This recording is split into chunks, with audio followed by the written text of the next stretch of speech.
it's really vital that when we're telling this story and we're sharing out this information, that we're doing it based in facts and based in reality. And that's been something that I've really tried to do throughout my career. And John was an excellent model of how to do that correctly and to do that in a way that builds trust. And I really did enjoy collaborating with him.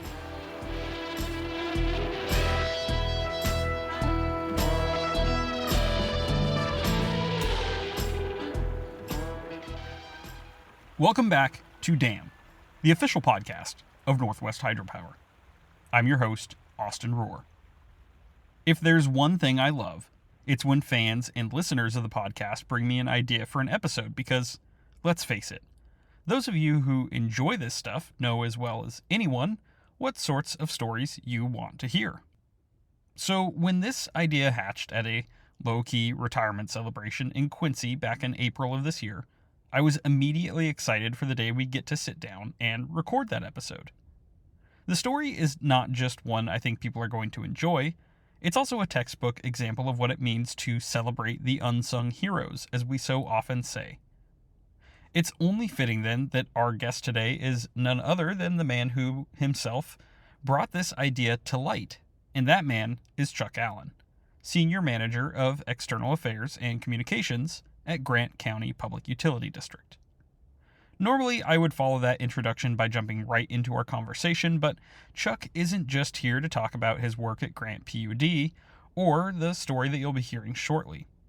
Today, we're going to explore the history of Grant PUD through the recently released book Powering On, which was authored by John Harrison, who sadly passed away in February of this year at the age of 70 after a battle with cancer. John worked in public affairs for 31 years with the Northwest Power and Conservation Council before retiring in 2022, and his extensive work capturing, writing, and telling stories was truly a gift to us all, and will continue to be a gift for the generations to come who will continue reading his work. So, while Chuck is excited to share this deep dive into the story of Grant PUD, he is also joining us to celebrate John's legacy and tell his story for all of us here on Dam.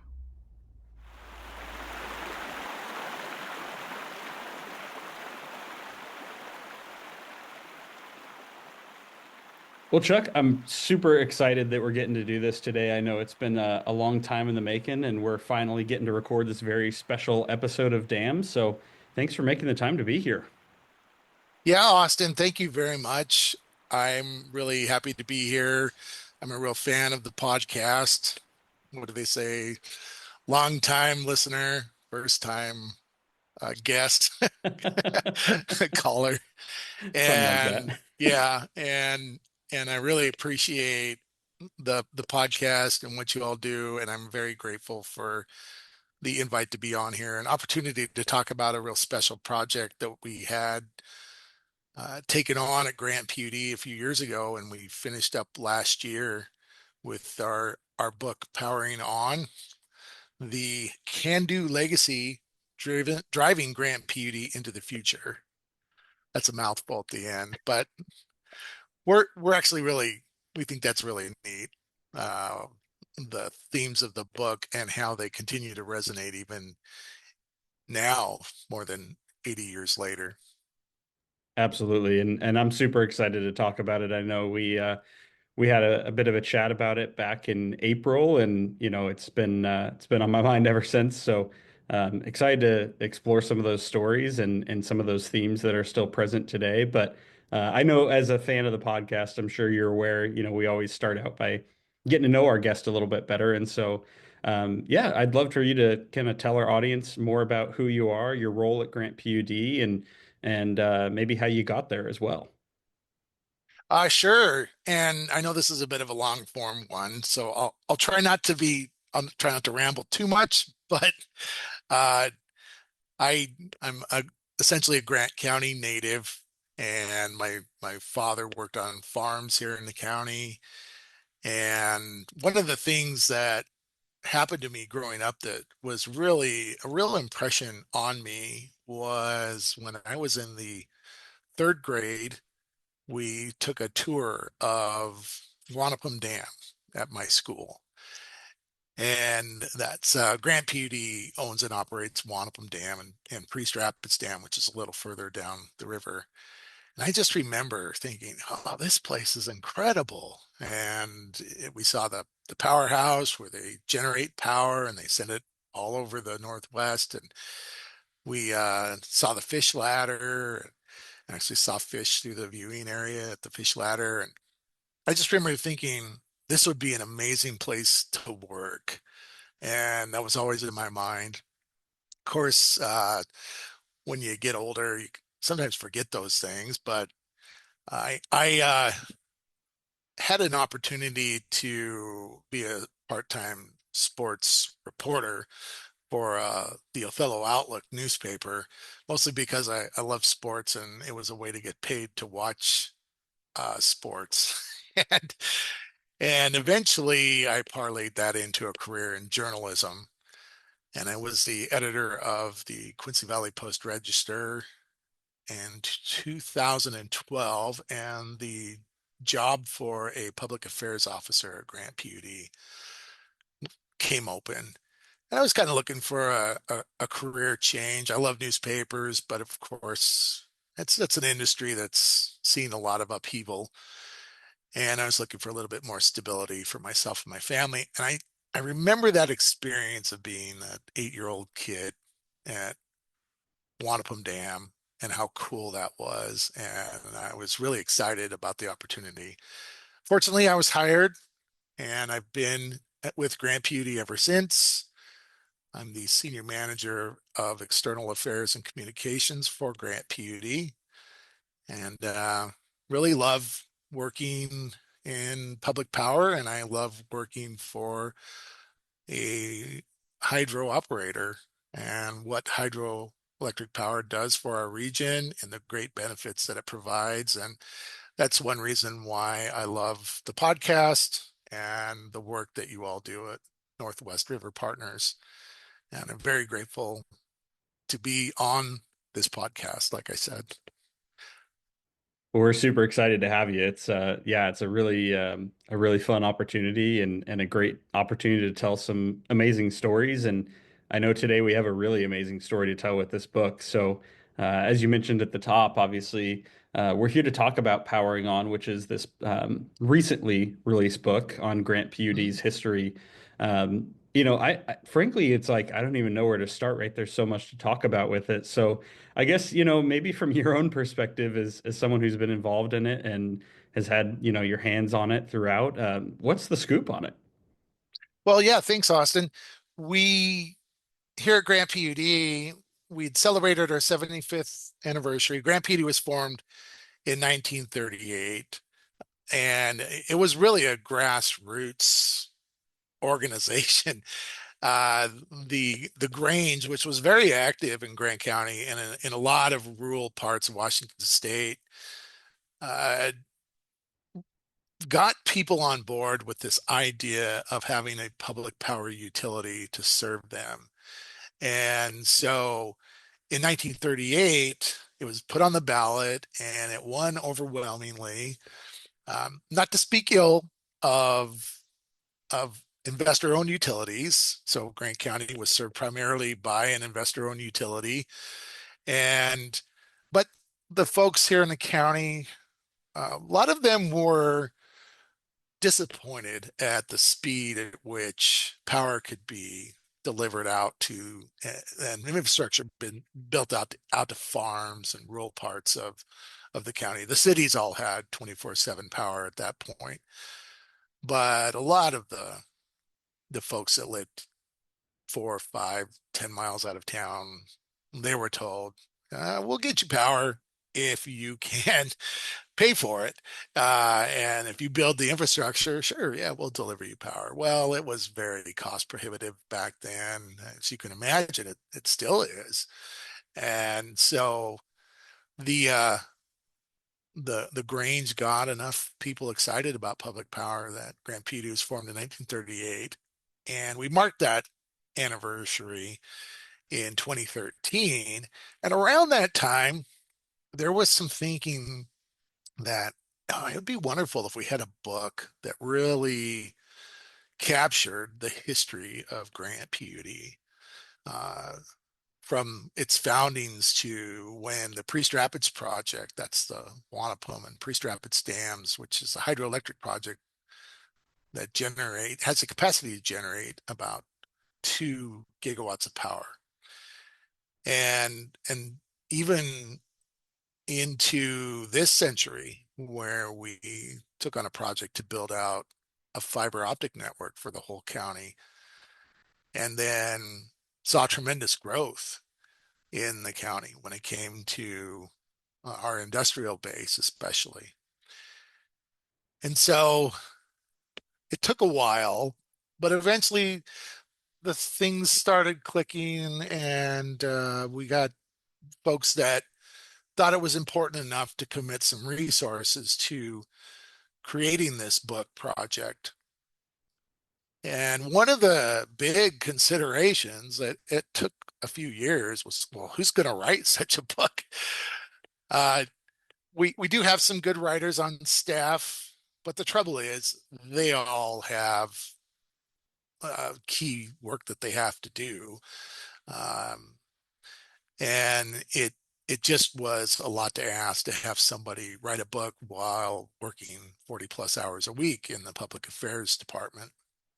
And so I was talking with one of my good friends, Andy Dunow, who recently retired as the director of the Foundation for Water and Energy Education. And I said, Andy, do you know someone who could write a book about the history of Grant PUD? And he gave it a little bit of thought, and he said, well, I'll tell you, my first choice would be John Harrison. He's a wonderful writer, and he recently retired and from the Northwest Power and Conservation Council as their lead public information officer. And I think he might be the person you're looking for. And John was from the Vancouver area, Vancouver, Washington, near Portland. And he has some amazing essays that are on the Northwest Power and Conservation Council's website about the Columbia River. And I went there and I read them, and I was like, boy, this is incredible. And then he even had something about the Priest Rapids project on there. And it was all very well researched, very factually correct, everything. And I thought, how do I not know who this John Harrison is? And so I reached out to John and introduced myself and asked him if he had time and interest in doing such a project. And he said he would give it some thought and talk to his family about it. And he came back to us and he said, yeah, I think that'll work. And so we set up a schedule and we got him um, on board as one of our vendors and started working. And it took about a year or so for him to research out the book project, and our staff collaborated with him on the project and developed an outline, some of the high notes we wanted to hit. And we actually had another providential thing that happened to us. And there was a series of articles that was published in the Grant County Journal, which is a newspaper based out of Ephrata that sadly a few years back had to close its doors. And the Journal had a great series of articles about the founding of Grant PUD and the construction of the Priest Rapids project. So that was a lot of our source material. Um, so it was great working with John initially on the project and throughout. But I think I should stop talking and see if you have any other questions for me, Austin, because I know this is a podcast and not a monologue. Well, I think, you know, one of the things you bring up and it's so important to touch on here, obviously, is, you know, the wealth of information that is out there on all things hydroelectricity or I guess public power in the Northwest that John wrote and that wealth of information that I think many of us stumble upon at some point or another. And I'm just, curious from your perspective what it was like to, have John on this project to put this writing together and, um, really you know, I guess the final outcome of all the research and all the history that was captured in this new book. Yeah, that's really good. One of the things that I'll say about John's background is he has a journalism background. So he actually has a journalism degree from Washington, or had a journalism degree from Washington State University, and from also a degree from the University of Oregon. And he was a reporter for the Spokane Daily Chronicle and then the Columbia in Vancouver. And then he became the public information officer for the NPCC, the Northwest Power and Conservation Council. And his journalism background really clicked with my journalism background. And we have our lead PIO, Christine Pratt, on our staff, who has a significant journalism background. And so it was really fun to work with him and to be able to the three of us collaborated on the project, of course, with him doing the bulk of the work, but we would find him, he sometimes he'd say, well, I'm a little light on information about this subject. Is there any research out there that you can help me with? And it was fun to dig through our archives, find things, and we found a fellow named Nick Wiltz, who was a worker on the Priest Rapids project. And it was great to be able to see the results of John interviewing Nick. And that ended up being one of the chapters in our book. And to get that firsthand reference, I think for folks who may not think they're familiar with the Priest Rapids project, they are. If you've ever driven east on I-90 and gone across the Vantage Bridge, you're going across the Priest Rapids project. That's the Wanapum Reservoir. And if you look downriver, you'll see Wanapum Dam about 4 or 5 miles downriver. And the bridge that you're going on is actually a part of the Priest Rapids project. That Vantage Bridge was built as part of the project because the old Vantage Bridge had to be relocated, taken down and relocated because it was going to be, most of it was going to be underwater with the construction of the dam and the filling of the reservoir. So just a little context for your listeners. And just really enjoyed working with John. And I guess I should have said up front, but I'll say now. Unfortunately, John passed earlier this year in February. He was battling lymphoma, and he uh, he passed at 70. And so it would have been wonderful, of course, to have you interview John, and that would have been my preference too. Uh, but just really glad I get to talk about John's project with us and the contributions that he made. And there's some wonderful tributes to John that you can find on the internet, and about the lives he touched and what he meant for the region, especially with his work with the NPCC. And just probably should have said that up front, but wanted to make sure that people understood why John's not talking about the book. Yeah, yeah, certainly. And his legacy is I mean, it's huge, frankly. And it's going to be a lasting thing. I think, in some ways that's one of the really the amazing things about this book is obviously, whether it's the all the other writing and all the other contributions he did with the council or this project, just the access that people will have to all of this history and all of the stories that he was able to capture. That's something that'll stick with us for a long, long time for generations to come. And I think that's a beautiful thing to celebrate. For sure, for sure.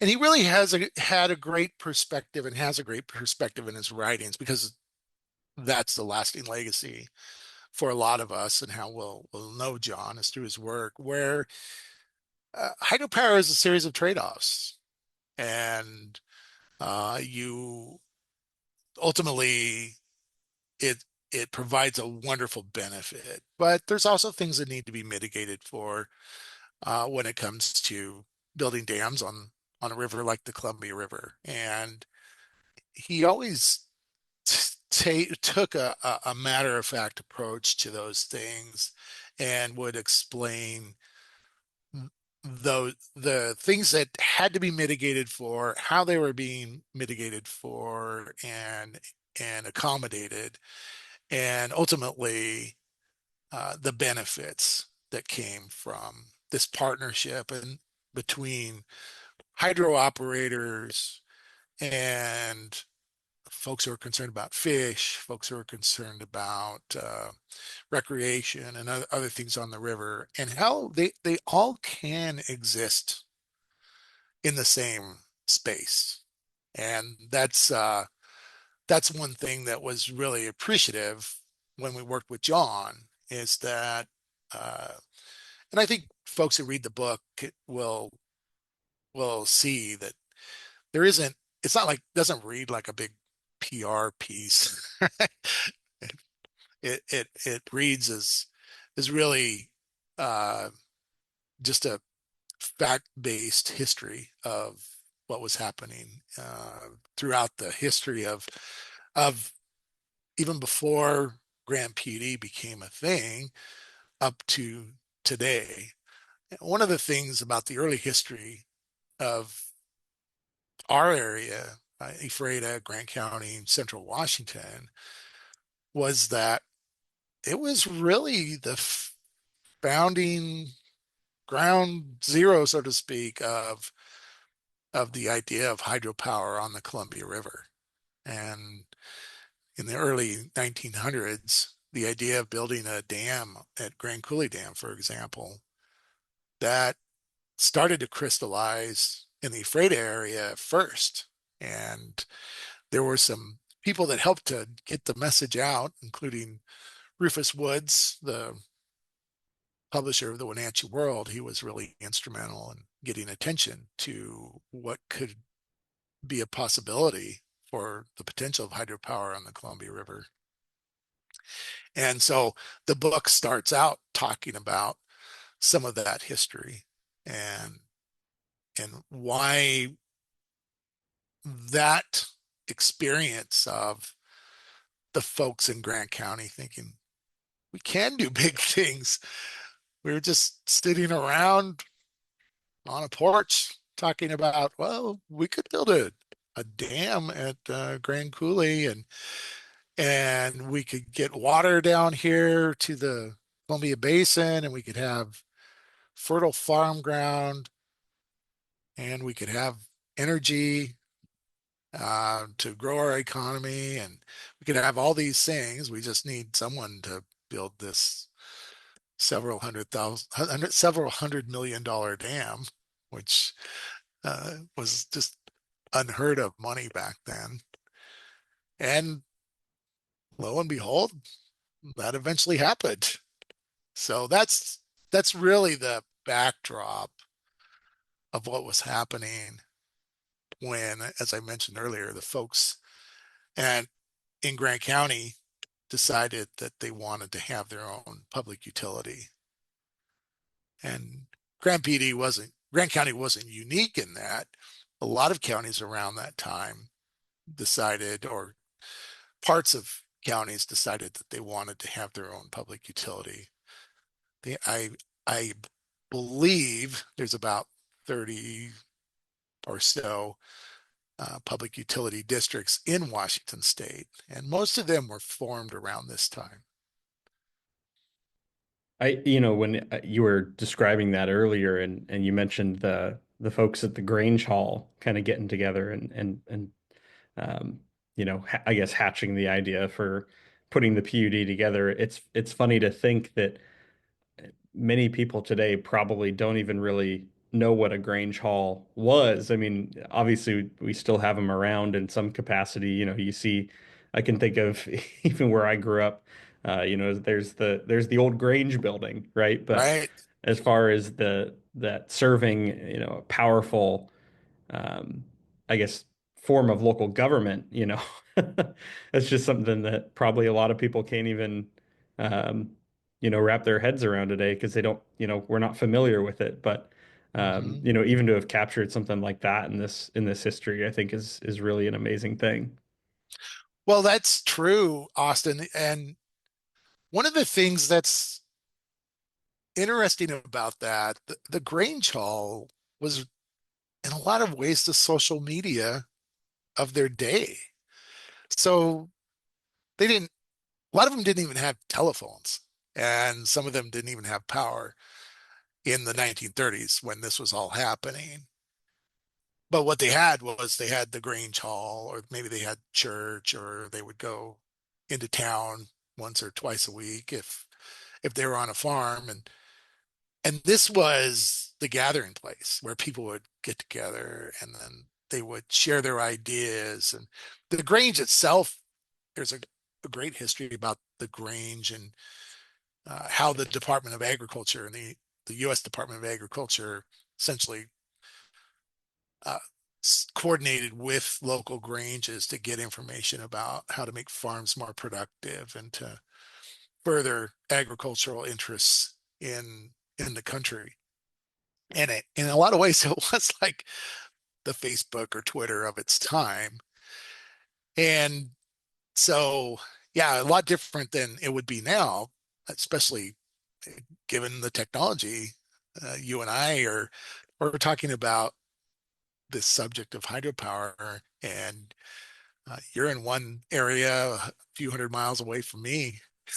And they just didn't have that opportunity back then. And we're having a face-to-face conversation, which is even more incredible when you think about it. And all of those things really are, especially in Grant County, are a result of these these pioneers, these public power pioneers, and what they what they probably could never have imagined would be possible, but what they ultimately started here.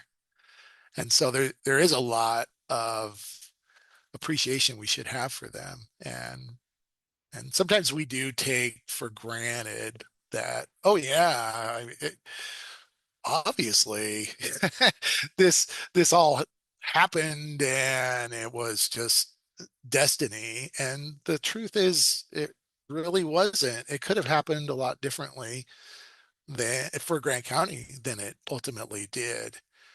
Uh, it's great to highlight the contributions of those folks. In fact, if you'll forgive me, I'll read the we have just a little bit of a dedication in Powering On, and it says to the 1938 voters, we dedicate this book to the 2,166 voters in 1938 who said yes to creating Grant County Public Utility District.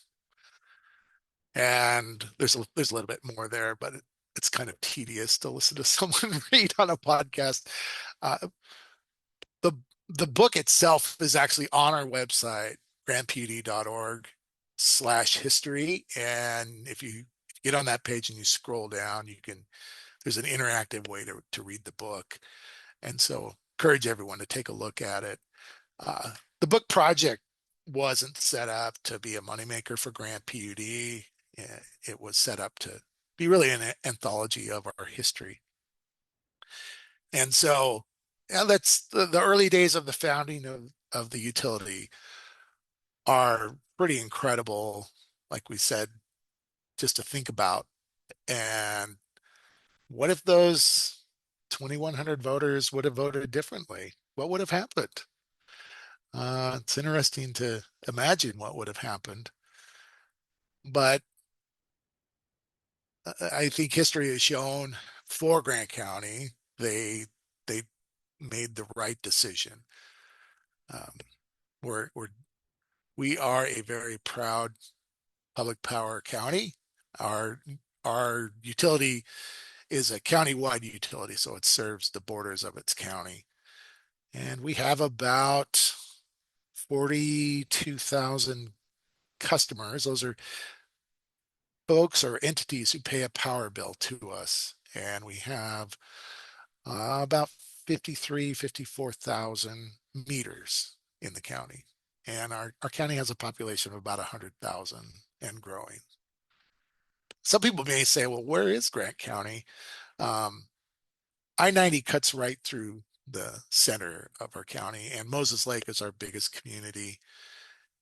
Uh, Moses Lake is strategically placed between Seattle and Spokane. If folks are wondering, if they're not sure where Grant County is, and it's primarily an agriculture county. We have these big signs on the county line on I-90 that says Grant County is the nation's largest potato producing county in the United States, um, or words to that effect. And we're really proud of that too, that we grow a lot of food here that feeds the world.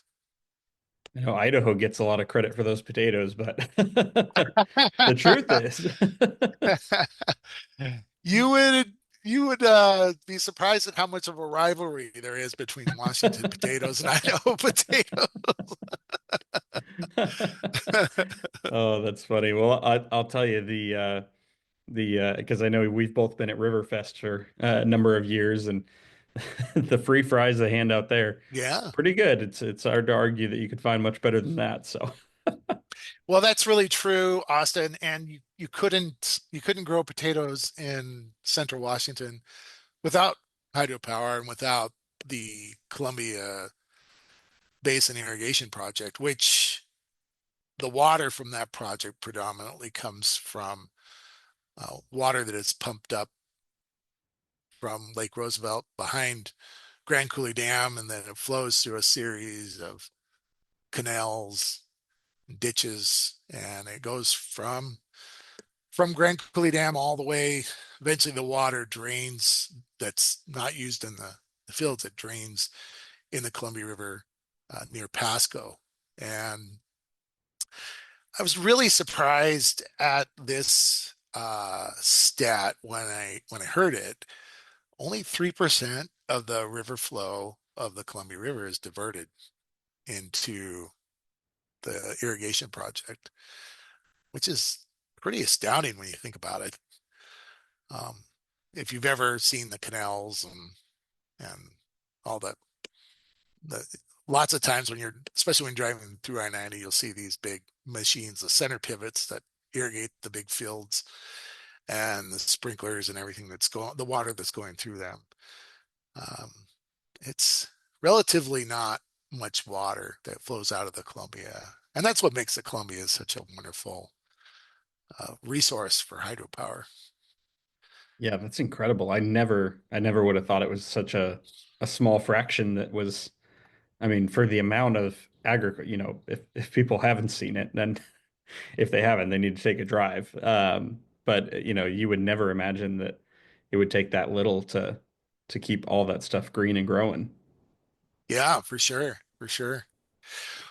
Well, talking about the Columbia River and how it is such a great resource for hydropower, that's a big part of the book. Uh, the Priest Rapids project and how that all came to be and how Grant PUD claimed it as theirs, and we still own and operate the project, which is the two dams, Wanapum and Priest Rapids Dam.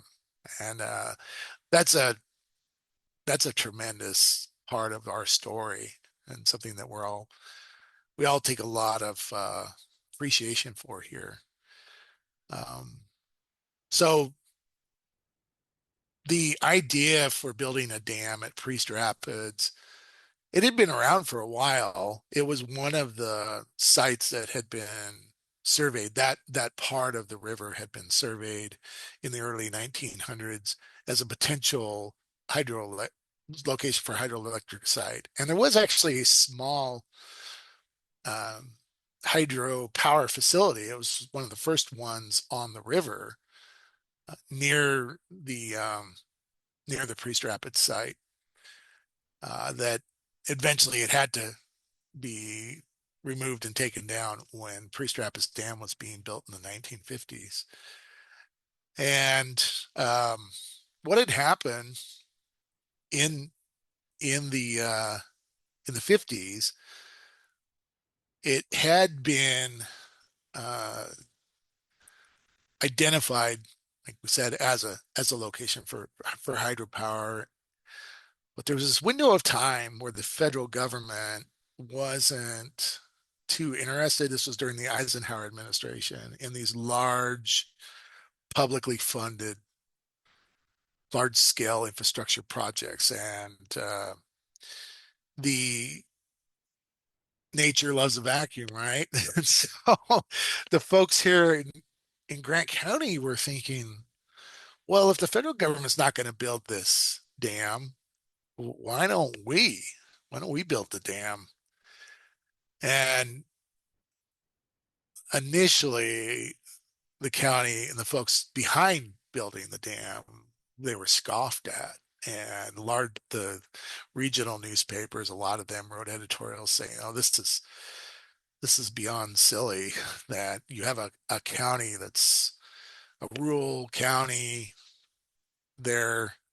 At the time, the power load of Grant County was only 25 megawatts. That's for the whole county.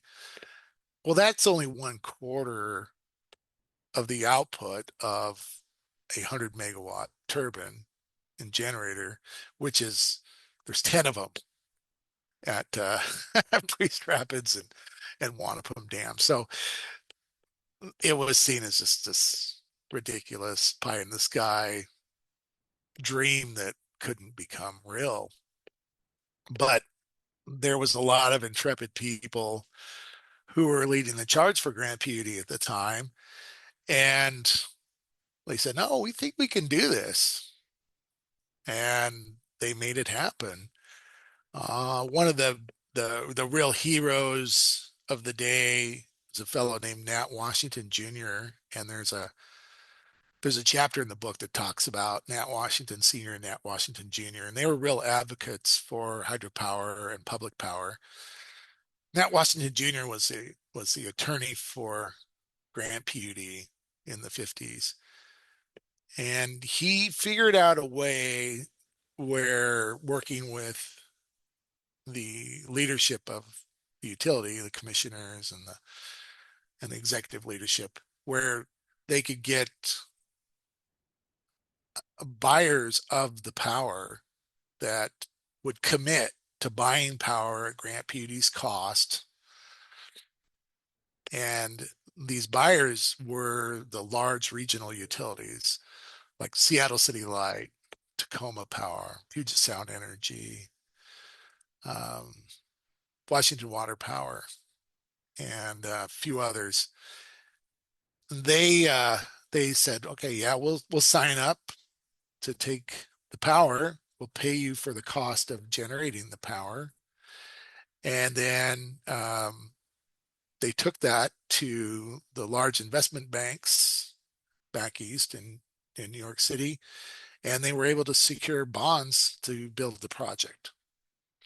And initially, the Priest Rapids project was conceived as one dam, and it was going to be a high dam at a place called Sentinel Gap, which, if you're familiar, if you've ever driven on Highway 243 between the Vantage Bridge and Mattawa, you go right through Sentinel Gap, and it's a pretty unique landmark where you have these two high bluffs of hills, the Saddle Mountains, and you have the river cutting through those bluffs. But it was determined that the slopes weren't stable enough, and there were a lot of problems with building a high dam there that would inundate water almost all the way up to Wenatchee. And so quickly that was abandoned, and two smaller dams were considered for the project. It's a little confusing because when we say Priest Rapids project, lots of times folks think, well, you're just talking about Priest Rapids Dam. What about Wanapum Dam? But the project is both dams. Um, so Priest Rapids is where the first dam was built, and construction there began in 1955. One of the uh, one of the enduring things in the Allen family history is my mother and her family, and she was a young girl at the time. They were one of the thousands of people who showed up to see Governor Rossellini push a button to pour the first bucket of cement into the dam site, and that's always neat to me. There's a great picture in the book of people watching that scene. I always think, oh, my mom's in there somewhere. um, so that uh, between is about a 10-year period where Priest Rapids Dam was built, and then they began construction on Wanapum Dam. And the promise made to the folks at the time, and it's like anything, there were detractors even in the county who thought this is about a $500 million worth of debt that our county's taking on. This, what if these buyers decide they don't want to buy the power, or what if something happens, and all those things that would you'd think of when you're thinking of taking on a $500 million in debt. But those folks ultimately were proved incorrect, and the Priest Rapids project and the dams have become a tremendous asset for the county, and it's led in incredible growth for our county. I'll uh, just give you one indication of how much our county has grown. So that original 25 megawatts of power that was needed to serve the whole county, our peak load, and this was last winter when it got really cold around the Martin Luther King holiday, was over 1,000 megawatts of power. And so that's the load for the county that's needed. And we have about our projections are over the next 10 years, that load will probably double, and we might have about another 1,000 megawatts of power load that'll be serving the county. Grant County is a great place to live. It's a great place to own and operate a business. It's a great place for industry that serves the needs of our society, and we expect that it's going to continue to be that. I'm also curious too, as you all got into this research and we're looking for all this rich history and trying to capture sort of this development. Was there anything that came up that was maybe kind of unexpected or, like a story you didn't know was in there that, kind of became one of your favorites maybe? Is there just kind of any interesting, unique things that popped up that nobody had really been talking about or thinking about? Well, Austin, I think that this wasn't necessarily unexpected because it's something that we've known about for quite a while and we're really proud of, but it it was wonderful to see it reinforced in the research we did and in the writing, and that is the Grant PUD's unique relationship with the Wanapum Native Americans, and that's really tied into the Priest Rapids project. And um, yeah, I'd like to tell you a little bit about that, and the history of that, and how much that still means even today. So when Priest Rapids actually received its name, there was a one of the explorers who was coming through that area, a European ancestry explorers coming through that area, saw a Native American who was performing some sort of a ceremony, religious ceremony in the area and near the rapids of the river at that time. And the European settler named our explorer named that place Priest Rapids after the Native American priest. Well, that was a Wanapum priest. Wanapum is the name Wanapum in their language means river people, and the Wanapum were our nomadic band of Native Americans who would uh, would migrate uh, seasonally up and down the river. They had a winter headquarters or winter location that they stayed at in Priest Rapids, and then in the summertime they would go down to the Hanford area near White Bluffs. And the Wanapum believed that they were put there by their creator uh, at the start of the world, and that this is their land, and that's they belong there. And when the I just recently heard this from the leader of the Wanapum, this history in it.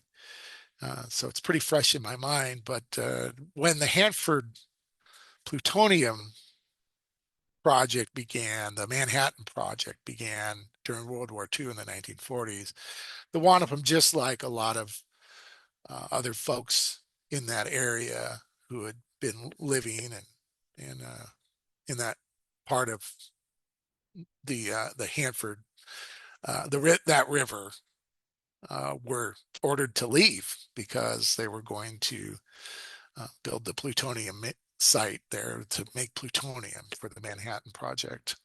And so the Wanapum went to their winter location, and that's where they stayed and resided.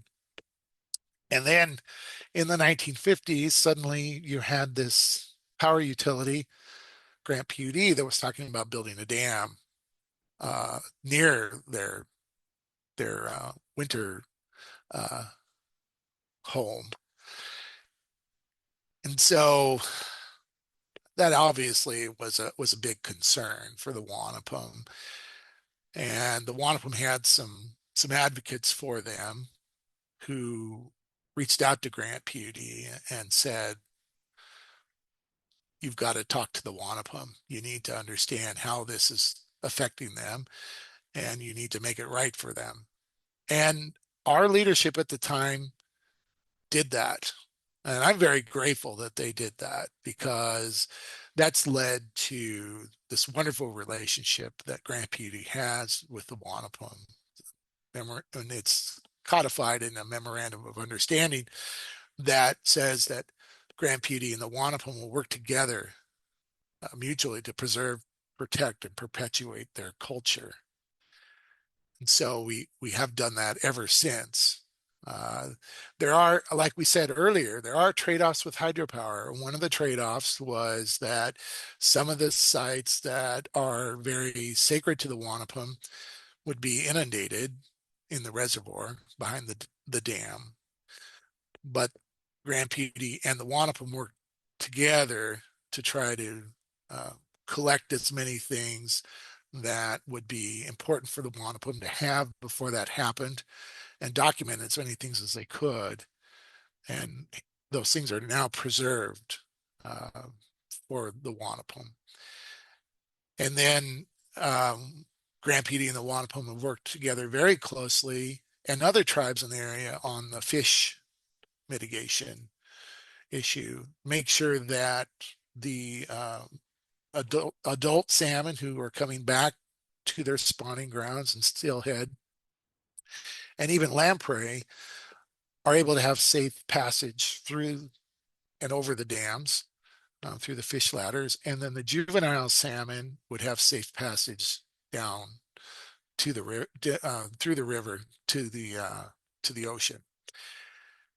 And that has been a very long-standing effort by Grant PUD, tribes, and other agencies to make sure that we're achieving all of the goals that have been mutually set for fish survival, and or exceeding those goals. And we've even retrofitted our dams with juvenile bypass facilities, so that if you've ever gone past Wanapum Dam, you'll see in the summertime there's this looks like a great big water slide where water's coming up, and that's our juvenile bypass. There's one at Priest Rapids Dam too, that essentially involved modifying some of the spillway to allow for that passage, and it's a little bit harder to see because it's set back from the main road. But that's one thing that really proud of being able to capture in the book is that relationship and being able to share that story about that uh, unique relationship that we have with the Wanapum and how it continues to be a main part of Grant PUD's effort and a part of our culture, to include the Wanapum in um, the work that we do, and also to make sure that they're consulted on the direction that we're taking as a utility. It is a fantastic story, really, I'm glad not only that it's in the book, obviously, but that our listeners get to hear it today. And it reminds me too of something which is, you touched on earlier, and as well when you were telling that there were these trade-offs, there were these, while the ultimate outcome is beneficial, that it wasn't all perfect, and that was something that not only is throughout the book, but it's also something that was really throughout a lot of the work that John did. And just to kind of get back to him a little bit, I'm curious in working with him. Obviously you're in public affairs. He's had a long career in public affairs. Just how much you value that honesty and that transparency in telling these stories and making sure that that the stories capture that full history, that complete history. Yeah, thank you very much, Austin. That is so important. It's the truth always comes out, right?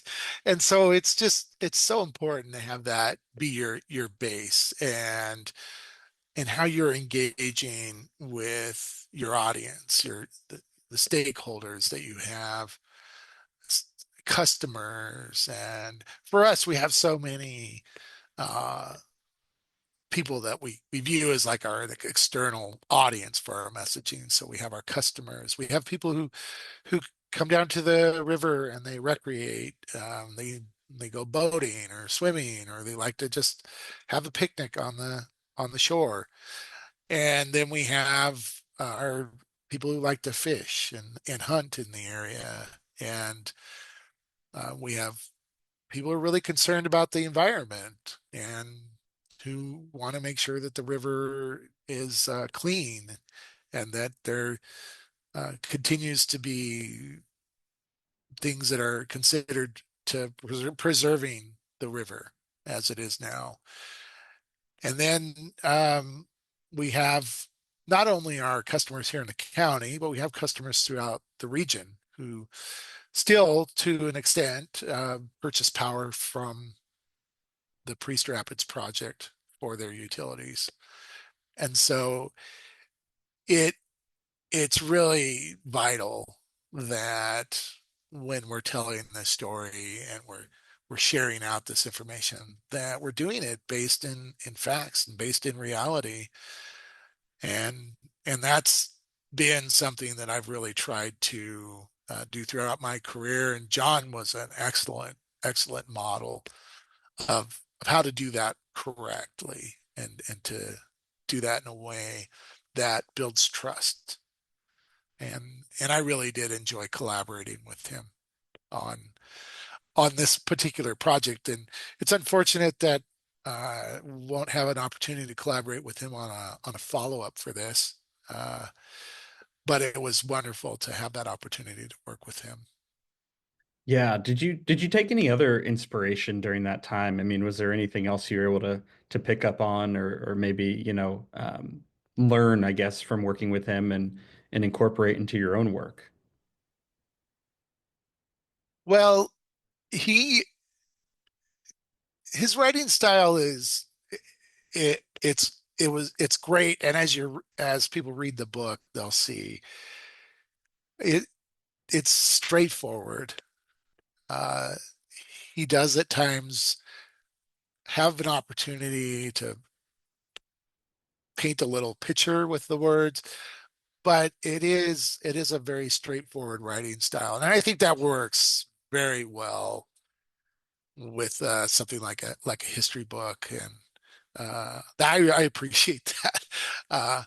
I mostly want to understand the facts, and I mostly want to understand um, the the main themes of what was happening there, and he moves that along really well. When you're talking about well, I mean, honestly, it was about 100+ year history, and you can write a compelling book and do it all in about 90 pages. Uh, you've got to be pretty economical with your writing, and John was. And so I feel like that's in today's world, and how fast-paced things are and how much information comes at us all the time, that that style tends to be appreciated by most. And so I did enjoy that, just the mechanical aspects of John's writing. Yeah, no, I can certainly speak to that as well, having read not only some excerpts from the book, but also some of the other writing out there, and it is truly it's nice to have that's so straight to the point and really delivers I think all the information that you're looking for when you're trying to look these things up, and I also just too we talked about where the book lives on your website. And I know there's some physical copies floating around, but I'd also seen maybe some mention of this getting into some of the local schools and things like that. And so I guess, Yeah. really the question for me is where will people find Powering On? Where are they going to find Grant's history and this legacy, this piece of John's legacy floating around out there? Yeah, thank you. The the thing what we did with the first printing of the book is we gave a copy to every Grant PUD employee, and we did that around the holidays last year. So it was a nice appreciation gift for our employees. We also gave a copy to every school, and we gave a copy to every library, public library in the county. And we also gave a copy to every city and port district in the county. And we're still looking for a few other locations. If they would like a copy of the book, a physical copy of the book, we can provide them with a copy. I guess if somebody listening to this, if they're thinking that, oh, we really need a copy of the book, they can reach out to public affairs at gcpud.org and email us, and we'll see what we can get, or we will put you on a waiting list for the second printing. We're hoping to have a second printing of the book later this year, and so we could start developing a waiting list for that. Eventually, we'd like to see if we can have the book available for purchase at a few bookstores here in the county for sure. That's something that it never was. There was never a motivation to do this book as a moneymaker. And so that that likely will be something that will happen, just to recover some of the cost of the printing and all that, and of course to help out the entity that's selling the book. But we're we mostly wanted to make sure that the first printing, it was distributed to the folks who have a real stake in Grant PUD. And then the digital copy, folks can go and download that on our website, and and read it there. And um, we're excited to have that available for anyone to take a look at. Absolutely. Yeah. And I know we mentioned the link there, but we'll also make sure to put that one in the description of the episode so people can Oh, that'd be find great. that easily. Yeah, absolutely. Want to make sure with everything we're talking about, if someone's interested in getting the rest of the history that they have a place to go easily. So yeah, we'll make that happen for sure. I also too, just obviously being in external affairs, communications at Grant, I'm sure that there's always things you're excited to share and and always messages you want to get out there. Is there anything else, whether it's, more on powering on we haven't touched on or other Grant PUD projects going on right now that you want our listeners to know about? Yeah, thank you, Austin. I really appreciate that. We've talked a lot about hydropower and its importance for Grant PUD, and it certainly is the most important asset we have when it comes to generating power and as a power resource for our county. But as I mentioned earlier, we're looking to have our peak power load likely double in the next 10 years. And I did mention at the start that the capacity of the Priest Rapids project is around 2 gigawatts or 2,000 megawatts. That, as if anyone familiar with hydro plants would know, rarely do they ever reach the capacity. Usually it's about a 50%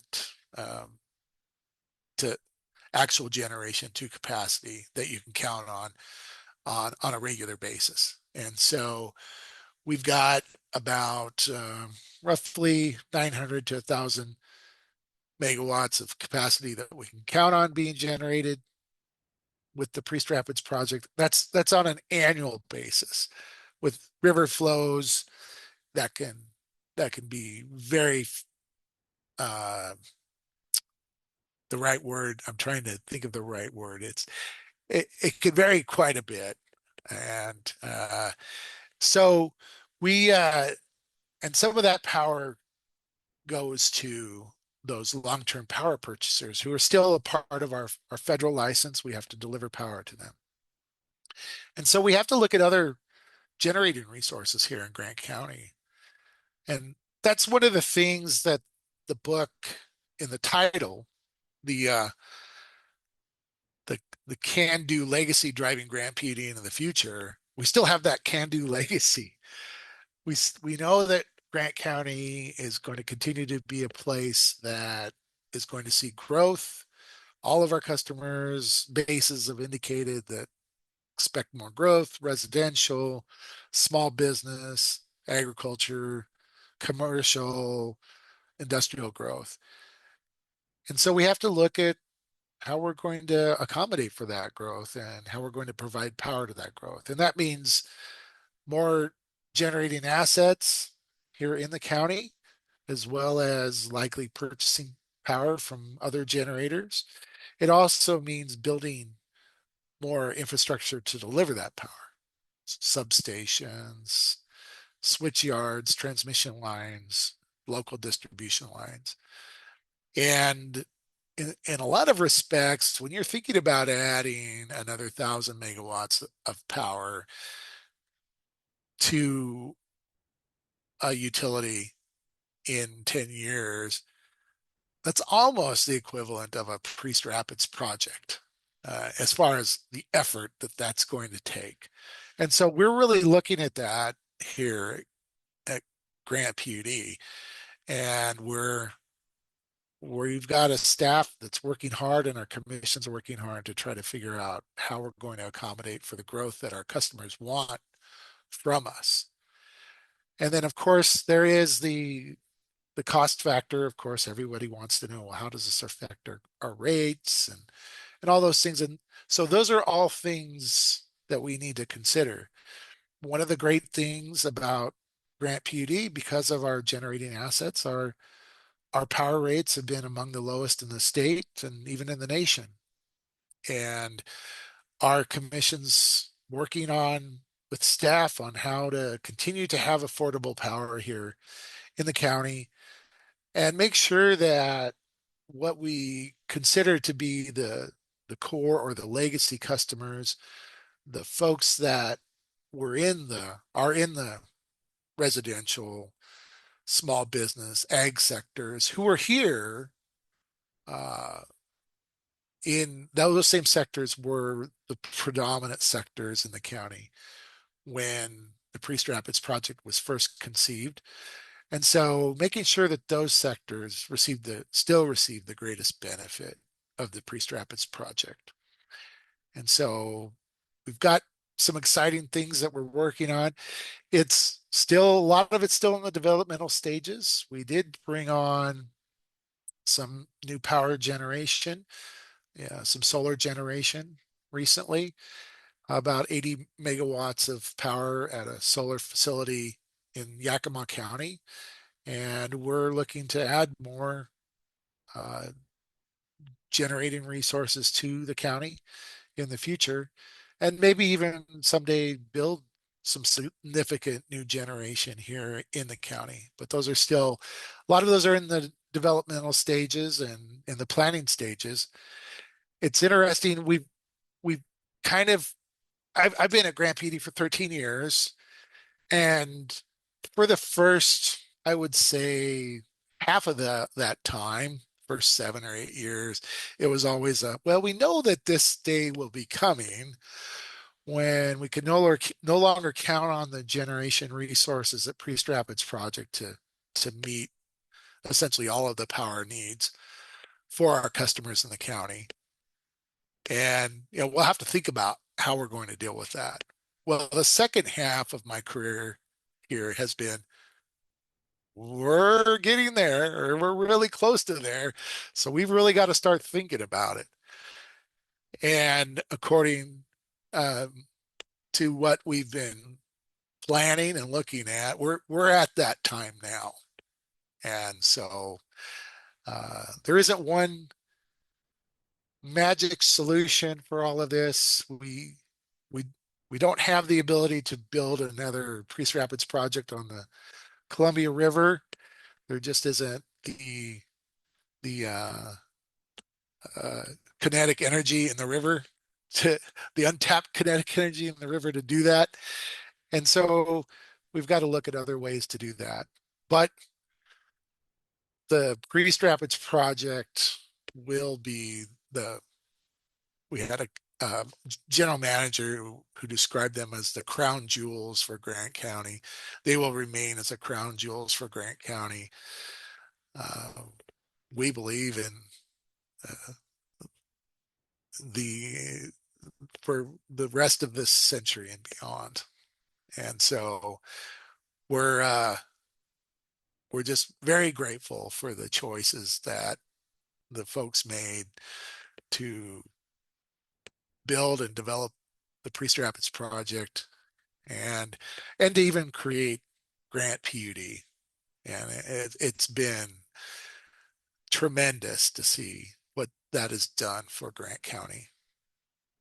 Absolutely, yeah. And I think too, um, revisiting history at a time like that when you're in a phase of trying to make some big moves now. There's probably some lessons to be learned for how they pulled it off in the past and how you can Mm-hmm. continue to do that in the future. And I think there's an exciting chapter to be written here on on Grant's history, to come in the next few years. So excited to see what y'all are able to come up with.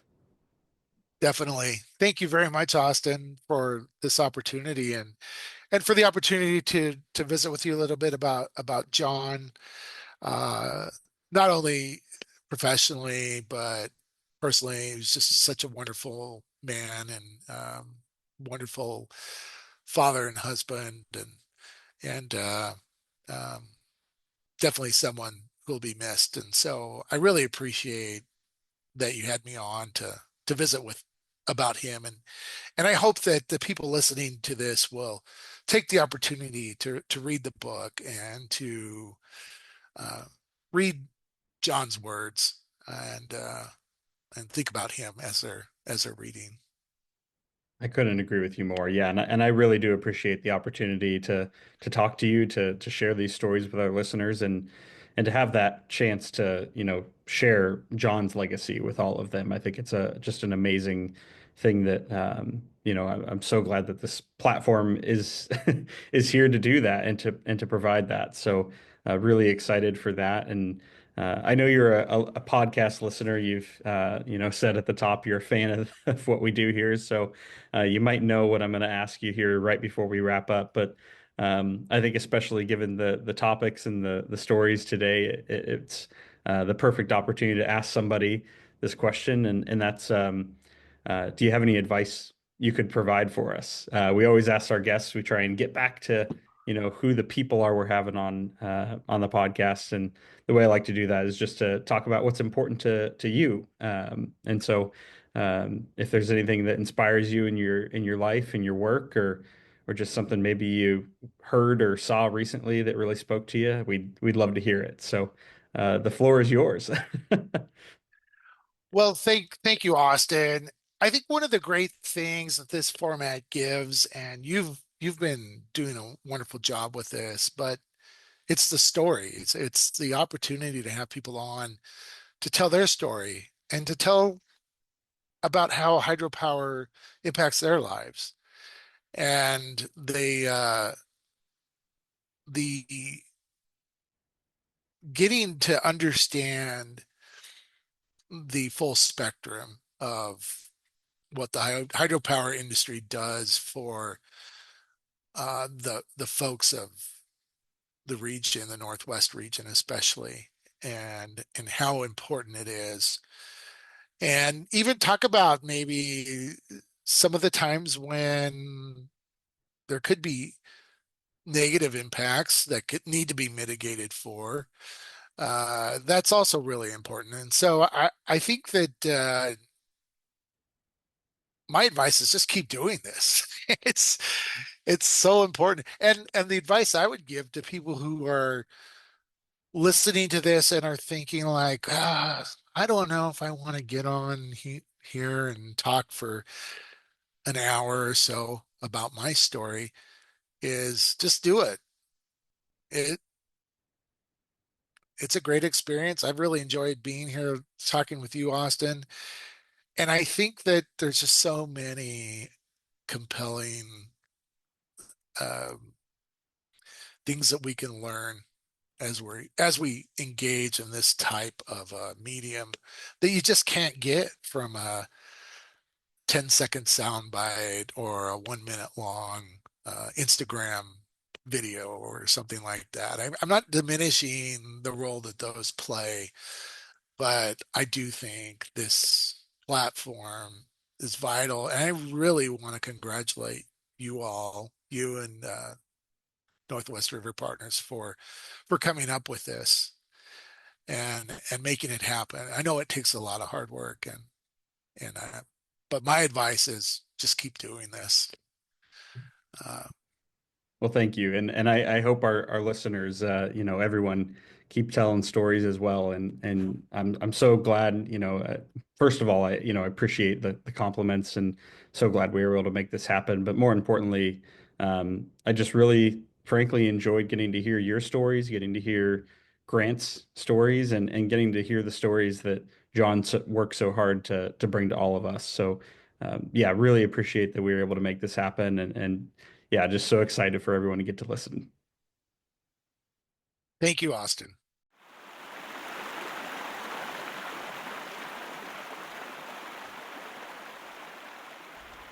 There you have it. A special thanks to Chuck for bringing this story to us, taking the time to share some of Grant's fascinating history, and honoring John Harrison's memory. I hope you enjoyed this episode as much as I did, which was quite a bit. Of course, if you've got a story to share with us or have any other reason to reach out, you can always do so by using the contact form on nwriverpartners.org. If that's not your thing, you can just send us an email directly to info@nwriverpartners.org or send us a message on any of our social media channels. If you look up NW River Partners on Facebook, Instagram, X, YouTube, and LinkedIn, you'll be sure to find us. Last but not least, please share the show with everyone you know and leave a positive review on your favorite listening platform of choice to help us continue to grow the podcast. While you're at it, don't forget to subscribe to DAM and turn on notifications so you don't miss new episodes when they arrive. Until next time, be sure to head to the link in the description to read Powering On, and we'll be back with more great episodes soon. Oh, yeah, and see ya.